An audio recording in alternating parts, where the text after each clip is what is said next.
नमस्कार, आदाब, सत श्री अकाल। मैं हूं राजवीर और आज हम साथ मिलकर एक ऐसे सफर पर निकलेंगे जहां हर मोड़ पर आपको स्वाद का एक नया राज्य मिलेगा। ये सफर है हमारे खाने की प्लेट का, हमारे किचन का और उन चीजों का जिन्हें हम रोज खाते हैं, पर शायद उनके पीछे की कहानी से अनजान है। खाना सिर्फ पेट भरने की चीज नहीं होती, ये एक एहसास है, एक याद है और हर डिश अपने आप में एक इतिहास समेटे हुए है। आज हम खाने पीने की दुनिया के कुछ ऐसे ही अनसुने रोचक फैक्ट्स जानेंगे जो आपको न सिर्फ चौंका देंगे बल्कि आपके खाने के तरीके को, आपके स्वाद को एक नया नजरिया देंगे। तो तैयार हो जाइए, क्योंकि हम कुछ ऐसे दरवाजे खोलने वाले हैं जिनके पीछे छिपी है मसालों की खुशबू, जायके की दास्तां और वो छोटी छोटी बातें जो बड़ी बड़ी डिशेस को खास बनाती हैं। ये सिर्फ जानकारी नहीं है, ये एक अनुभव है जिसे हम साथ मिलकर जिएंगे।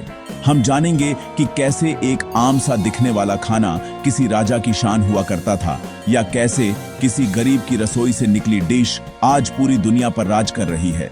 ये कहानियां सुनने के बाद अगली बार जब आप अपनी प्लेट में वो डिश देखेंगे तो यकीनन उसे एक अलग ही नजर से देखेंगे। और हाँ, ये सफर सिर्फ मेरा नहीं, आपका भी है। मैं चाहता हूं कि आप भी इस बातचीत का हिस्सा बने। अगर आप किसी खास चीज पर, किसी खास डिश पर या किसी खास मसाले पर ऐसे ही रोचक फैक्ट्स चाहते हैं तो कमेंट में मुझे जरूर बताएं। आपकी फरमाइश मेरे लिए हुक्म होगी। तो चलिए बिना किसी देरी के शुरू करते हैं खाने पीने की दुनिया का ये मजेदार और ज्ञान भरा सफर। जब भी पिज्जा का नाम आता है तो जहन में इटली की खूबसूरत गलियां, चीज की महक और दोस्तों के साथ बिताए मजेदार पल आते हैं, है ना? लेकिन क्या आप जानते हैं कि जिस पिज्जा को आज हम इतने चाव से खाते हैं, उसकी शुरुआत बहुत ही साधारण तरीके से हुई थी। इसका सबसे पहला रूप इटली के नेपल्स शहर में बना था, लेकिन तब इसे अमीर लोगों का नहीं बल्कि गरीब लोगों का खाना माना जाता था। ये बस एक फ्लैट ब्रेड हुआ करती थी जिस पर टमाटर, लहसुन और कुछ हर्ब्स डालकर खाया जाता था। ये उन मजदूरों और कामगारों का खाना था जिन्हें जल्दी और सस्ते में पेट भरना होता था। वक्त बदला और इस साधारण सी डिश ने रानी महाराजाओं के दिलों में भी जगह बना ली। और आज देखिए ये पिज्जा कहां से कहां पहुंच गया है। आज ये सिर्फ पेट भरने का जरिया नहीं बल्कि एक स्टेटस सिंबल भी बन चुका है। दुनिया में एक से बढ़कर एक महंगे पिज्जा मौजूद हैं, लेकिन क्या आपने कभी सोचा है कि सबसे महंगा पिज्जा कितने का होगा? दुनिया का सबसे महंगा पिज्जा है लुई थ्राइड और इसकी कीमत सुनकर आप हैरान रह जाएंगे। इसकी कीमत लगभग 9 लाख रुपए से भी ज्यादा है। जी हां, सही सुना आपने। इसे बनाने में 3 दिन लगते हैं और इसमें दुनिया की कुछ सबसे महंगी सामग्री जैसे कि कैवियार, लॉबस्टर और बेहतरीन चीज का इस्तेमाल होता है। सोचिए, एक गरीब की रोटी से शुरू हुआ सफर आज लाखों की दावत बन चुका है। चलिए अब चलते हैं अमेरिका, उस डिश की तरफ जिसने पूरी दुनिया में फास्ट फूड की परिभाषा ही बदल दी। बर्गर। दो बन के बीच में एक पैटी, कुछ सब्जियां और सॉस। सुनने में कितना सिंपल लगता है, लेकिन इसका स्वाद और इसकी लोकप्रियता बेमिसाल है। क्या आप जानते हैं कि बर्गर की शुरुआत में ये सिर्फ और सिर्फ गोमांस यानी बीफ से ही बनता था। इसे हैमबर्ग स्टेक से प्रेरित माना जाता है जो जर्मनी के शहर हैमबर्ग से आया था। लेकिन जब ये अमेरिका पहुंचा तो इसने एक नया ही रूप ले लिया और बन के बीच में सजकर बर्गर बन गया। आज के जमाने में बर्गर ने हर किसी के स्वाद का ख्याल रखा है। अब ये सिर्फ गोमांस तक सीमित नहीं है, आज इसके वेज, पनीर, आलू टिक्की और चिकन वर्जन भी उतने ही, बल्कि कुछ जगहों पर तो उससे भी ज्यादा मशहूर हैं। ये डिश अमेरिका की पहचान बन चुकी है। आपको अंदाजा है कि बर्गर के लिए अमेरिका में दीवानगी किस हद तक है। अमेरिका में हर साल लगभग 50 बिलियन बर्गर खाए जाते हैं। जी हां, 50 बिलियन। अगर इन सभी बर्गर को एक लाइन में रख दिया जाए तो ये धरती के 32 से भी ज्यादा चक्कर लगा सकते हैं। ये सिर्फ एक आंकड़ा नहीं है, ये बर्गर के प्रति एक पूरे देश के जुनून की कहानी है। अब बात करते हैं उस चीज की जो भारतीय खाने की आत्मा है, हमारी करी। जब भी कोई विदेशी भारतीय खाने के बारे में सोचता है तो उसके जहन में सबसे पहले करी शब्द ही आता है। लेकिन क्या आप जानते हैं कि जिस करी को दुनिया आज पहचानती है उसकी जड़ें कितनी गहरी हैं? दुनिया की सबसे पुरानी करी की रेसिपी के सबूत लगभग 4500 साल पुराने पाए गए थे और ये सबूत कहीं और से नहीं बल्कि हमारी अपनी सिंधु घाटी सभ्यता से मिले थे। पुरातत्वविदों को मिट्टी के बर्तनों में अदरक और हल्दी के निशान मिले जो ये बताते हैं कि हमारे पूर्वज उस जमाने में भी मसालों का इस्तेमाल करके कुछ ऐसा ही पकाते थे जिसे आज हम करी कह सकते हैं। दिलचस्प बात तो ये है कि करी शब्द असल में हमारा है ही नहीं। ये शब्द अंग्रेजों ने लोकप्रिय बनाया।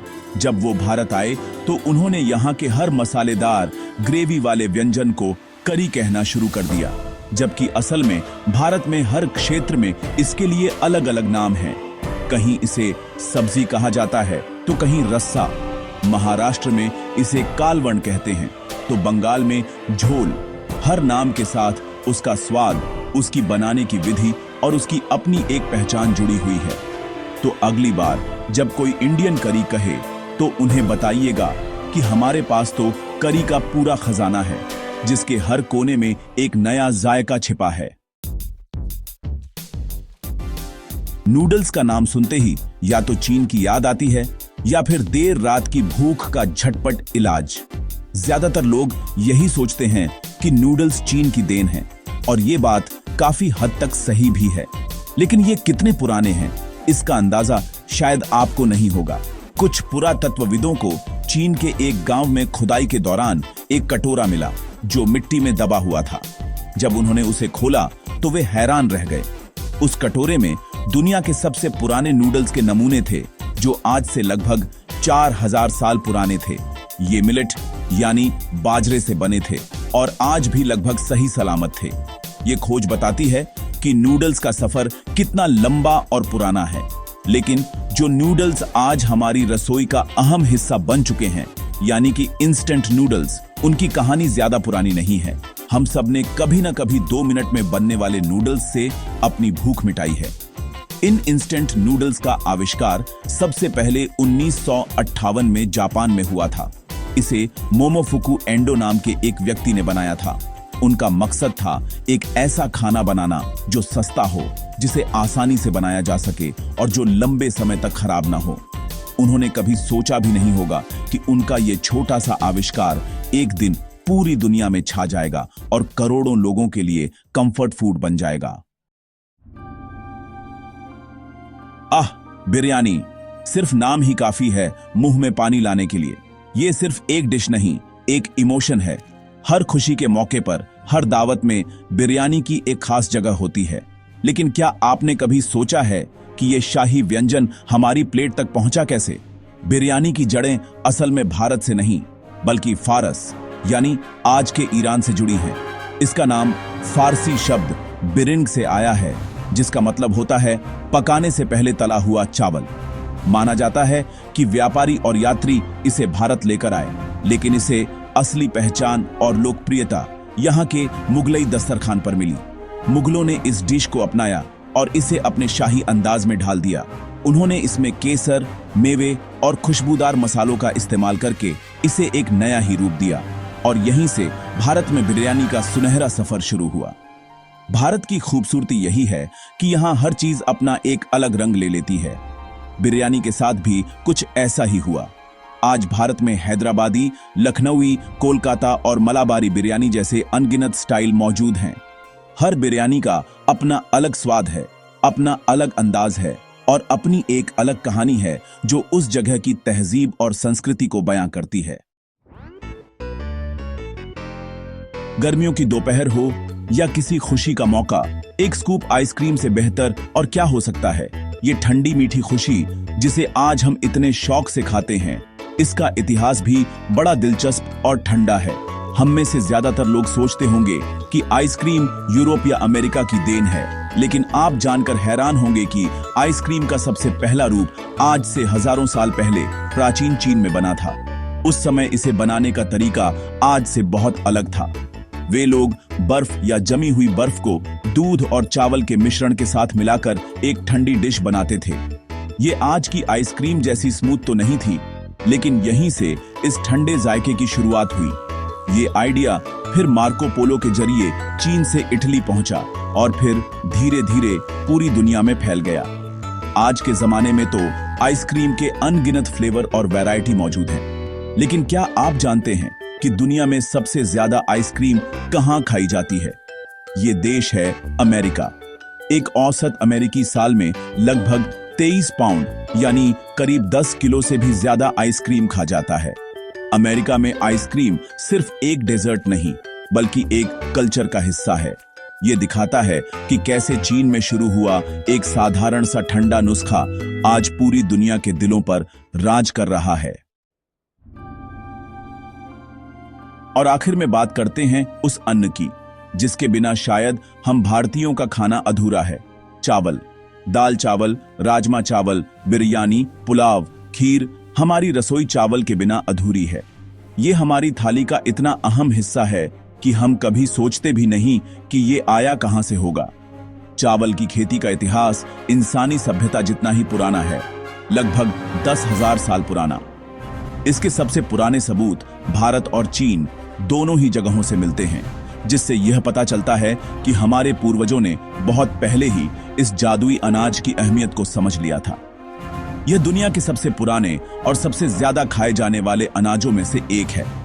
चावल की दुनिया इतनी बड़ी और विविध है कि इसका अंदाजा लगाना भी मुश्किल है। जब हम बासमती या सोना मसूरी चावल खरीदते हैं तो हमें लगता है कि बस यही कुछ किस्में हैं। लेकिन क्या आप जानते हैं कि दुनिया भर में 40,000 से भी ज्यादा प्रकार के चावल पाए जाते हैं? जी हां, 40,000। हर किस्म का अपना अलग रंग, आकार, स्वाद और खुशबू होती है। काले चावल से लेकर लाल चावल तक, छोटे दाने वाले चावल से लेकर लंबे बासमती तक, इसकी वैरायटी हैरान करने वाली है। ये सिर्फ एक अनाज नहीं, ये प्रकृति का एक तोहफा है जो हजारों सालों से करोड़ों लोगों का पेट भर रहा है और हमारी संस्कृति का एक अटूट हिस्सा बना हुआ है।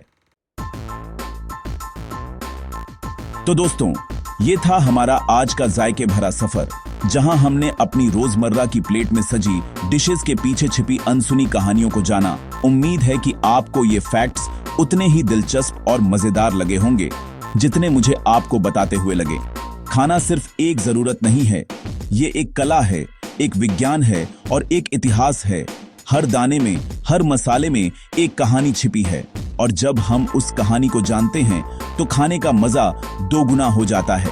अगली बार जब आप पिज्जा खाएं या बिरयानी की खुशबू लें तो शायद आपको ये बातें याद आएंगी और आपके चेहरे पर एक मुस्कान आ जाएगी। ये तो बस एक छोटी सी झलक थी खाने की विशाल दुनिया की।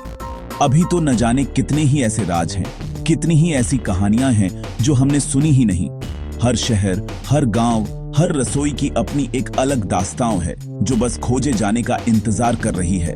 और इस खोज में मैं आपका साथ चाहता हूं। अगर आपको ये फैक्ट्स पसंद आए तो इस वीडियो को लाइक करें और अपने दोस्तों और परिवार के साथ शेयर करें ताकि वे भी खाने के इस रोचक पहलू को जान सकें। और जैसा कि मैंने शुरू में कहा था, ये बातचीत दो तरफा होनी चाहिए। अगर आप किसी खास चीज पर फैक्ट्स चाहते हैं, चाहे वो कोई फल हो, कोई सब्जी हो, कोई मिठाई हो या दुनिया के किसी कोने की कोई अनोखी डिश, तो कमेंट में मुझे जरूर बताएं। आपकी दिलचस्पी ही मेरे अगले वीडियो की प्रेरणा बनेगी। तब तक के लिए खाते रहिए, खुश रहिए और खाने के पीछे की कहानियों को खोजते रहिए। जल्द मिलेंगे एक नए स्वाद भरे सफर के साथ। धन्यवाद।